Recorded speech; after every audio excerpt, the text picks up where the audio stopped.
All right, normal 16 to 18. Yep. Okay. You'll notice once the pressure starts to climb up above 20 or so, it tells you the filter's dirty. Another good indicator is the crown jet doesn't blow as hard as it normally does, or the returns don't blow as hard as they normally do. When we say crown jet, what are we talking about? The deck jet. Okay, the spray fountain. jet. Okay. So usually once this needle gets up around 20, you'll notice you're losing pressure to the jet, you're losing pressure to the returns. Okay. They normally say anything above 10 above what you normally have, but once it gets up to 20, it rises pretty fast. So I'd say once it's up around 20 or just a little above, you can backwash it. Okay. In order to backwash, anytime you touch this handle on the filter here, you want to make sure you turn the pump off. You just switch this around 180 degrees to backwash. What you'll notice is you'll see first couple backwashes, you'll see just a little bit of sand in there, but you can see the dirty water coming through here. Yep.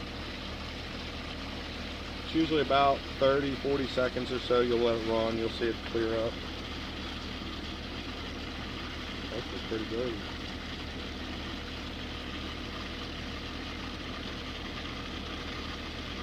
So it's starting to clear up a little bit. Yeah.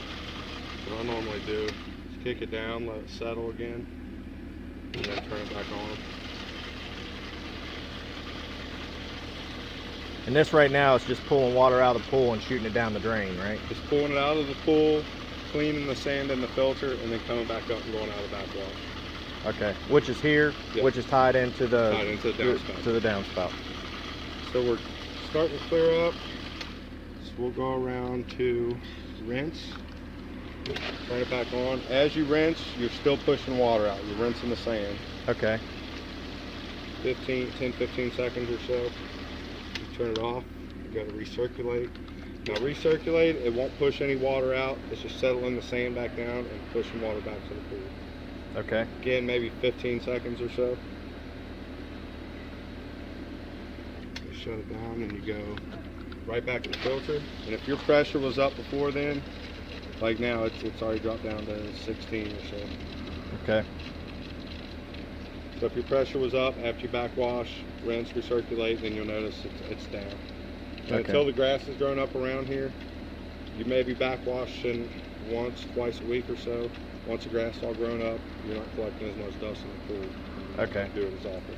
And then once or twice a week on that, make sure you turn it off in between each move of the lever right here. Yep. Okay. The proper fill for the pool should be where on the skimmers? There's actually an arrow about halfway into the skimmer. I Okay. usually tell the customer second screw down from the top. Okay. Now if that gets full and I just need to empty water out of the pool. Then what you'll do, like right now it's a little full, you just shut it off. You just put it to waste. Turn it back on. That actually just bypasses the inside of the filter and just sends it straight out of the waste. Okay. Now as far as Once you go back from waste, you just put it right back to filter. You don't have to rinse or recirculate. okay, now I've got my pool level. It's end of the year, and I guess you guys are coming out for the first winterization, right? So you'll teach her how to winterize at that point, right? Okay. Is there anything else I need to know about this as far as back flush or anything like that? No, that's pretty much it on that. We have the salt system here. We got a no flow light right now because we just had the pump off. Usually it takes a minute or so to click back over for the system to register. Normal operation, you've got it on auto. We usually run them between 30 and 50. We usually start off on the 30 side. Okay.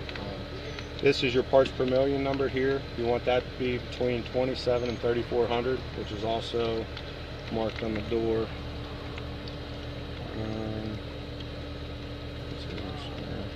Right here, 27 to 3400. Okay. 31's ideal. It's right there. Okay. As soon as we get the flow light go back off. There we go. Now, power generating. Superchlorinate light will come on if you flip it up to superchlorinate. Whether you leave superchlorinate on or not, it only runs on a 12-hour cycle. So if you forget to leave it on after 12 hours, the switch will still be up on superchlorinate, but it kicks back over. System isn't controlled remotely. You won't have that light. No flow usually comes on if it's not registering water flowing through the system. So if you turn the pump off, Usually give it a minute or two, the no-flow light will go off. Check salt. Usually your salt's too low. Once this number drops, I believe below 2,600, you get a check salt light that just tells you you need to add salt to the pool. To add salt, you just dump a bag directly into the deep end, into the drains. Now, as far as how often do you usually see that you're going to be putting salt and adding salt? Usually it's once or twice a season. If we get a lot of rain, the rain's filling up the pool, so you're diluting the salt content. So you're going to have to waste water out and then possibly add salt back to it. Okay. And as far as when we say a bag of salt, is that a normal poundage bag, or The ones we sell are 40-pound bags. So they're 40-pound And bags. it's actual pool salt. Okay. And then I guess to get your reading after you put that bag in, give it 24 hours, let it circulate, or Yeah, is there, let it circulate. Usually, if you're just adding one bag, you can give it, an hour or two, and then start registering? it'll start to register. Okay. High salt. If this number gets up above 3,600 parts per million, your salt's too high. You need to waste water out, add fresh water to it. Okay. Each bag of salt will take it up at about 200 to 300 parts per million. So keep that in mind when you guys are adding salt. I wouldn't add any more than 2 at a time. Okay. Just to be safe. Inspect cell. This light is set to go off every 3 months. What it's wanting you to inspect is this cell here. You take these unions loose, you can look inside it. I rarely have found anything in them. But after you do that, to reset it, you just hold down this diagnostic button for 5 seconds. It'll reset that light. Okay. All right. Is there anything else on there? That's it on that. All right. As far as this clean basket here, is there any time you need to do anything with it? Just check on it periodically. If you do have to get in there, shut the power off. Okay. Switch the filter around to closed. You'll turn the valves off. And all that just keeps you from having to drag a hose over here, so you keep your prime. Okay. And these just unscrew, flip out to the side. Pull the basket out, check it, dump it. It does say front on there. That wants to go towards the front of the funnel. Put that back on there. And these don't have to be real tight, just snug them up a little bit. Okay.